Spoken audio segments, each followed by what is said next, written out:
GV ஒரு விஷயம் சொன்னாரு. இந்த கான்செர்ட்ல வந்து ஜிவி ஒரு விஷயம் சொன்னாரு. "எனக்கு பிடிச்சது இசையும், தமிழும். அதுதான் நம்ம எல்லாத்தையும் இங்க இணைச்சிருக்கு" அப்படின்னு. அதே இத நான் திருப்பி வந்து பதிவு பண்ண நெனைக்கிறேன். எனக்கு பிடிச்சது தமிழும், நான் செய்ற தொழிலும். அதுதான் வந்து நம்மள இங்க இணைச்சிருக்குது.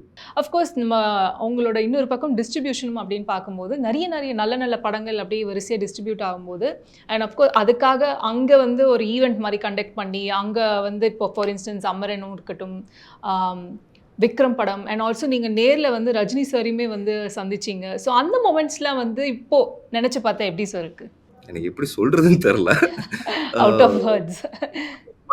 ஒரு ஒரு ஒரு ரொம்ப ஒரு இதான அனுபவம். கமல் சார் வந்து இங்க விக்ரமோட ப்ரமோஷனுக்கு வந்திருக்க போம்போதுல, அவரு என் பக்கத்துல உட்கார்ந்துட்டு நான் அவர டிரைவ் பண்ணிட்டு நான் கார் ஓட்டிட்டு அவர் பக்கத்துல உட்கார்ந்து வந்தது. ஸோ லம்போகினில போனோம். ஒரு 30, 40 லம்போகினி வந்து வரிசையா வந்துச்சு.